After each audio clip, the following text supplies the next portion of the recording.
அஸ்ஸலாமு அலைக்கும் வரஹ்மத்துல்லாஹி வபரகாத்துஹு. குறை சொல்லாமை. நபி ஸல்லல்லாஹு அலைஹி வஸல்லம் அவர்கள் கூறினார்கள், பிறரின் குறையை துருவி துருவி ஆராயாதீர்கள். இந்த செய்தி அபூ ஹுரைரா ரலியல்லாஹு அன்ஹு அவர்கள் மூலமாக அறிவிக்கப்பட்டு ஸஹீஹுல் புகாரியிலே 6066 என்ற எண்ணிலே பதிவு செய்யப்பட்டிருக்கிறது. குறை சொல்வது என்பது மனிதனுடைய குறைபாடு. அடுத்தவர்களை குறைத்து பேசுவதன் மூலம் தன்னை உயர்வுபடுத்திக் கொள்வதற்கு செய்கின்ற ஒரு முயற்சி. ஆழ் மனதில் உறைந்து கிடக்கக்கூடிய மனிதனது விரோதத்தின் வேர்களே குறை என்னும் முட்களை விளைவிக்கின்றன. அடுத்தவருடைய வளர்ச்சியோ நிம்மதியோ புகழோ அழகோ மனசுக்குள் விதைக்கும் பொறாமை விதைதான் பெரும்பாலும் குறைகளாய் மாறிவிடுகின்றது. தன்னிடம் இல்லாத ஒன்றின் பள்ளத்தாக்கை நிரப்ப முயலும் மனதின் விகார முயற்சிகளில் குறை கூறுகின்ற இந்த செயல்பாடும் ஒன்று.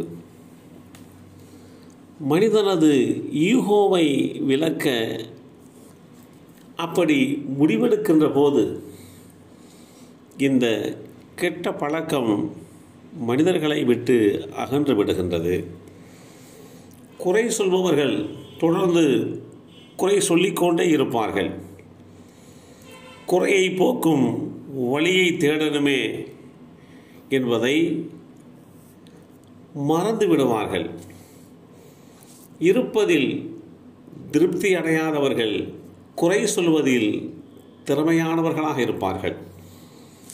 தன்னை புத்திசாலியாக காட்டிக்கொள்வதற்காகவோ அல்லது கவனத்தை இழுக்கவோ கூட பிறர் மீது சிலர் குறைகளை அள்ளி தெளித்து கொண்டே இருப்பதும் உண்டு. குறை சொல்லுதல் வெறுமனே உங்கள் வாழ்க்கையை மட்டும் பார்ப்பதில்லை, உங்களுடைய ஆழமான குடும்ப வாழ்க்கைக்கே அது கொல்லி வைத்துவிடும். குறை வெறுமனே மனிதனுடைய வாழ்க்கைக்கு மாத்திரம் பாதிப்பு ஏற்படுத்துவதில்லை, குடும்ப வாழ்க்கைக்கே அது கொல்லி வைத்து விடுகின்ற அளவுக்கு உண்டான ஒரு சூழ்நிலையை உருவாக்கிவிடும்.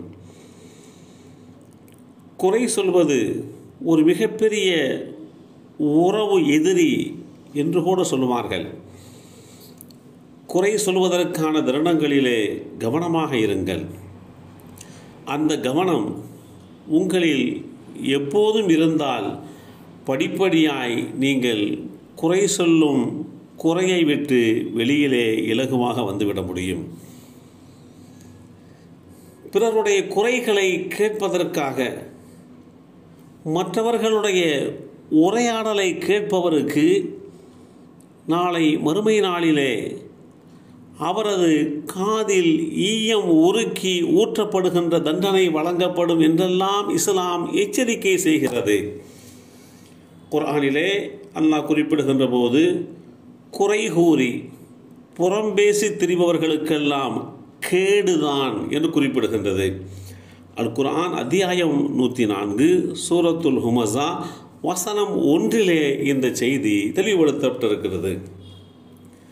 நற்பண்புகளில் ஒன்று பிறரது குற்றங்குறைகளை மறைக்கக்கூடிய தன்மை.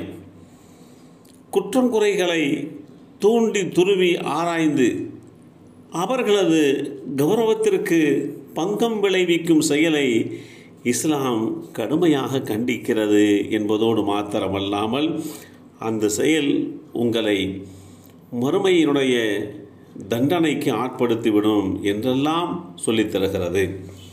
நபிகள் நாயகம் ஸல்லல்லாஹு அலைஹி வஸல்லம் அவர்கள் கற்றுத்தந்த அடுத்தவருடைய அந்தரங்கத்தில் தலையிடாமை என்கின்ற பண்பை, அந்த பண்பை ஏற்று பாவங்களை பகிரங்கப்படுத்துவதில் இருந்து தன்னுடைய நாவை காத்து கொள்வார்கள் என்றெல்லாம் அறிவுறுத்தப்பட்டிருக்கிறது. தன்னுடைய பாவத்தையும் அல்லது பிறருடைய பாவத்தையும் அதை அவரே பார்த்திருந்தாலும் சரியே அல்லது பிறர் கூற கேட்டிருந்தாலும் சரியே அதை வெளிப்படுத்த வேண்டாம் என்று இஸ்லாம் அறிவுறுத்துகிறது.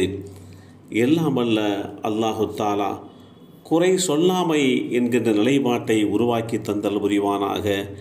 அஸ்ஸலாமு அலைக்கும் வரஹ்மத்துல்லாஹி வபரகாத்துஹு.